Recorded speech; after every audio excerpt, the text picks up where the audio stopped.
ధర్మపురి అరవింద్ మరి ముఖ్యమంత్రి గారి మీద లేదంటే కాంగ్రెస్ పార్టీ మీద చేస్తున్న వ్యాఖ్యానాలు చూస్తుంటే సరే తనకు గుండు మీద నెత్తి లేదు గాని బుద్ధి కూడా లేదన్నట్టుగా కనపడుతున్న పరిస్థితి. ఇలా ప్రధానమంత్రిని అంటే రేవంత్ రెడ్డి గారిని విమర్శించడానికి ప్రధానమంత్రిని తప్పుపడుతున్నావు, మీ ముఖ్యమంత్రి బెంగాల్ ముఖ్యమంత్రి అధికారిని తప్పుపడుతున్నావు.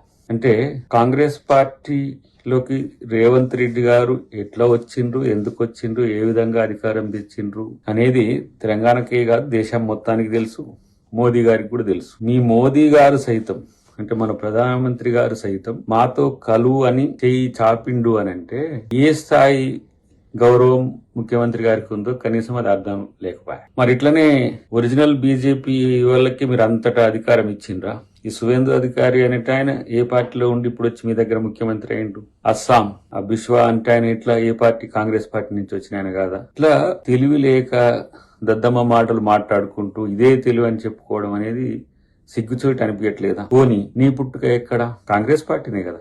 ఇలా నేను ఒరిజినల్ బీజేపీ నాయకులు అని చెప్పి గింజుకుంటే ఎవరికి తెలియంది డిఎస్ గారి రాజకీయ ప్రస్థానం ఎక్కడ ఉంది? ఆయన లేకపోతే మీ బతికి ఎక్కడ ఉంది? కాబట్టి ఇక్కడ అమ్మపాలు దాగి రొమ్ము గుద్దినట్టు మీరు ఇక్కడ సర్వీస్ చేయాలి. డిఎస్ గారికి రాజకీయ ప్రాధాన్యత కల్పించింది, బీసీలకు ఆ స్థాయి గౌరవం ఇచ్చింది కాంగ్రెస్ పార్టీ. అలాంటిది ఇక్కడ నువ్వు సర్వీస్ చేయాల్సింది పోయి నీ కెరీర్ కోసం అని స్వార్థం కొరకు అక్కడ కూడా కిరాయికి పోయినట్టే కదా బీజేపీకి. నువ్వేమన్నా బీజేపీ ఫక్తు లీడర్ వా?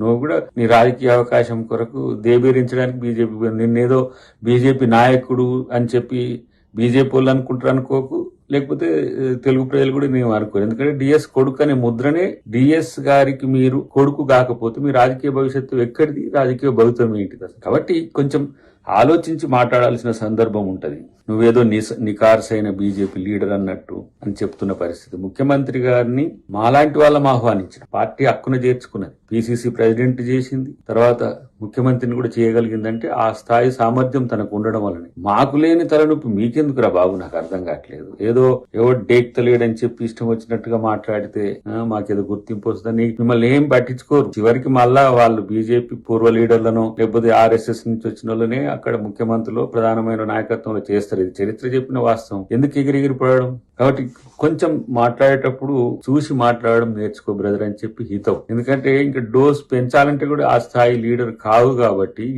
ప్రతి ఓడు ముఖ్యమంత్రి గారి గురించి మాట్లాడి రేవంత్ రెడ్డి గారిని మాట్లాడి ఏదో ఎక్స్పోజ్ కావాలి, మమ్మల్ని ప్రజలు గుర్తించాలన్నట్టుగా నిజామాబాద్ లో ఓడిపోవడం అనేది జీర్ణించుకోలేకపోతున్నావా?